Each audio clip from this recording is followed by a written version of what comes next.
usual. Sir, I want to know from the Honorable Minister, this inclusion of crime syndicate, section 9(6), which you amend and introduce the concept of an organized crime syndicate. And say anyone involved in possession, manufacture, sale, transfer of firearms on behalf of an organized syndicate. Now, this particular definition of an organized crime syndicate is exactly as the Makoka Act has about the organized crime syndicate. Now, I want to know from the Honorable Minister, when the Maharashtra Assembly had enacted that particular Makoka Act under the state list. Now, Union has no power to interfere in the state's power to investigate, prosecute and penalize the original crime. And making laws pertaining to law and order is a state subject. So, organized crime is within the exclusive purview of state. Union cannot make any laws in this regard. And sir, may I point out to you that under Article 240 is very clear.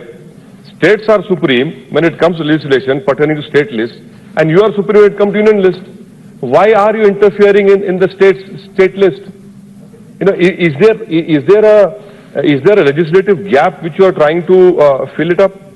And furthermore, when I read the bill, the government offers no explanation why it was necessary to incorporate organized crime syndicate under Arms Act. And sir, why is the government using these incidental legislation to expand the scope of the original purpose of the Arms Act to include organized crime? You know, the Constitution does not allow this. I mean, day in, day out, this government does not believe in, in federalism.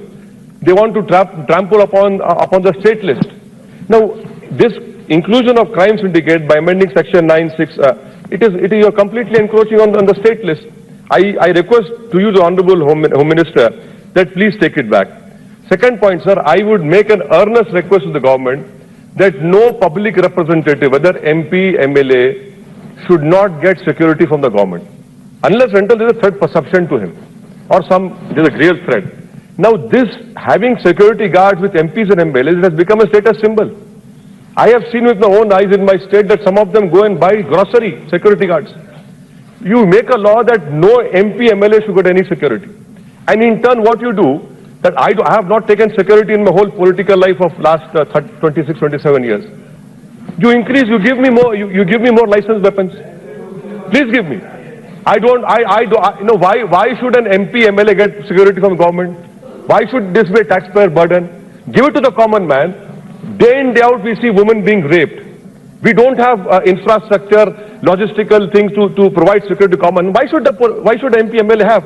Unless and until you yourself, or what we call Urdu, you're a zalim, you're a murderer. If an MP, MLA has facing a case of murder, MP, let you face it. Sir, that is third point, sir. Now, why I oppose this bill is that you see NCRB data, which many members talked about. Crime, NCRB report says 58,053 cases were registered under Arms Act of 1959. 63,219 arms were seized, which were licensed.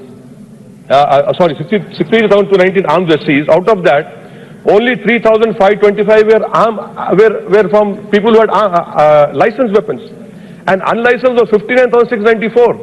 The problem is somewhere else. The problem is with arms from unlicensed people, from unlicensed. We know there are some states I don't want to mention over here, where there are factories which manufacture what we call kattas. Why are you not stopping them? Use UAP against them. You have made an act. So there is a more problem which I as a countryman is facing from unlicensed weapons, not from licensed weapons, licensed weapons. Sir, then you come to 2014 data, sir. Only 14% of people, I'm concluding, only 14 people killed in gun violence was killed by legal weapons. Similarly, all weapons seized under the Act were only 17% were legal firearms. Now, I want to know from Honorable Minister, sir, through your last point, why does this bill prohibits punishment for celebrity gunfire?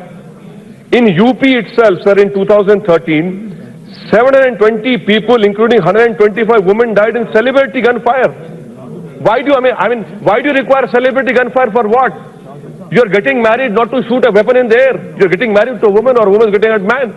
In that celebrity fire in 2013, and then the bill says, the bill prohibits punishment for celebrity gunfire. Any celebrity gunfire is attempt to murder, simple as that. IPC should interfere. And that is why I once again request to you, sir, making it 2, not 3. What are you achieving? I don't know. You know the data of licensed people who have 3 weapons, 2 weapons, and single weapon. And lastly, sir, look at the contradiction of the government. You have liberalized manufacture of small arms. Manufacturers get to work with the liberalized, FDI is allowed 49%. And no additional approval from DIPP. Why? You are allowing 49% for manufacture small arms, and then you want to limit it. That is why I oppose this bill, sir. Thank you, sir. Shri Jasbir Singh Gill.